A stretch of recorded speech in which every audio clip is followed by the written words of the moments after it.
So what is a story? So traditionally, I thought back to my 7th grade class. Mrs. Mel was my instructor. She was this big. She had red hair. We actually used to hide the chalk above the chalkboard so she couldn't reach it. But I do remember kind of reviewing these key elements of story, and there are 4 of them. The first is character. You have to have characters. The characters can be people, they can be things, but they are entities which can act in the world, at least one of which you should emotionally identify with. The second thing is setting.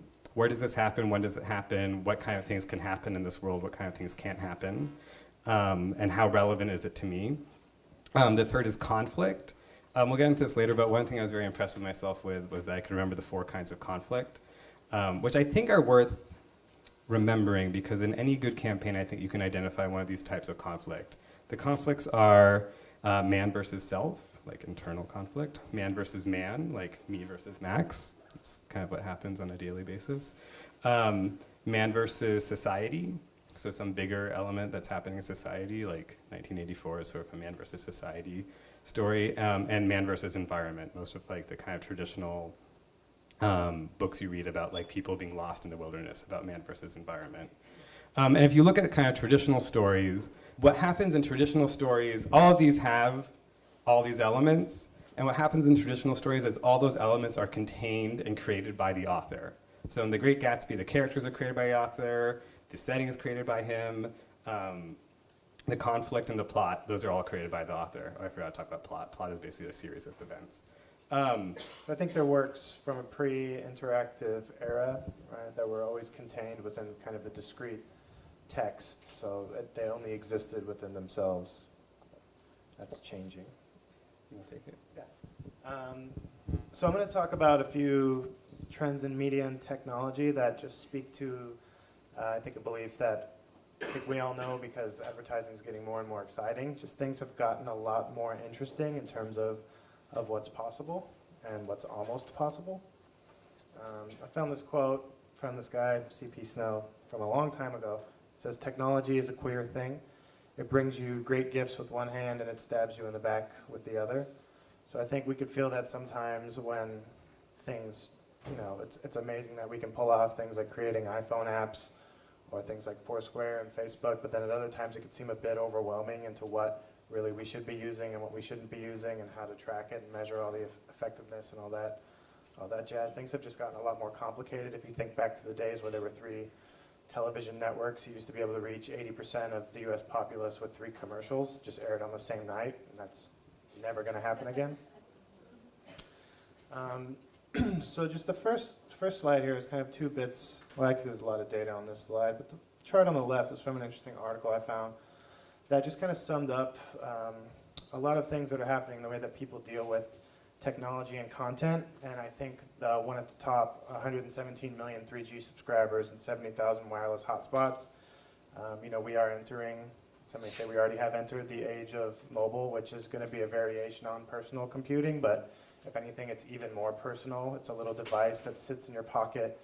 It has an eyeball as a camera, and it has ears in terms of a microphone, and a little CPU that's probably smarter than a baby. So it can do a lot of interesting stuff. When you point it at a font, it can identify the font. If anyone uses Shazam, it could identify a song better than almost any sort of music trivia junkie could ever do it. And then a few things that have happened, that people are focused less on sort of owning discrete pieces of content. So if you think of the movie industry, the rental industry, consumers increasingly favor one-off views. Blockbuster closed 960 stores in 2010. It's not really good for companies to be closing that many stores.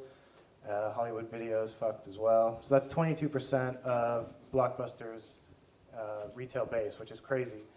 But then YouTube's getting 375 million visitors a month. Hulu has 24 million, and Netflix is growing like crazy with their on-demand service. I don't know if you guys use it, but it's amazing. The same thing's happening with music. People are kind of getting more and more excited about streaming and less about racks and racks and racks of CDs. I don't know if anyone still has those, but I used to have them and I sold them. 2006, Tower Records closed all their stores. Virgin Megastore followed suit in 2007. iTunes is the largest retailer of music, which is kind of crazy when you consider they haven't been around that long. They just sold their 10 billionth song. And then the same thing's happening with books. The total aggregate amount of reading isn't going down, but Barnes & Noble closed 250 stores in the last 6 years. And then Kindle's growing like gangbuster. It's 26% of Amazon's total book sales. I think that's only been out for like 2 years. So data and content has become increasingly digitized, and it's okay that we have so much of it because we have the tools to adequately search it now. And it's okay that we have so much of it because there's a social layer of data built on top of all of this that makes it really easy to find out what's cool because you just look to see what your friends think are cool. And then on the right, just some language that our boss, Gareth Kay, he's a really great guy, likes to think of.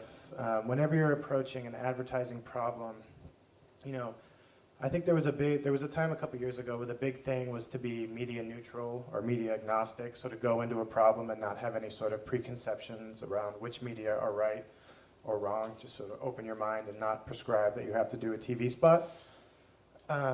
We still think that's the right way to go. We still think you always want to approach problems with a sense of media neutrality, but whatever the solution you come up with, it's not enough for it to be media neutral. It should be media positive. So whatever channel you use should have a demonstrably positive effect on the idea, and the idea should feel bigger in that channel than it would feel in another channel. That's what leads to a lot of interesting work happening these days.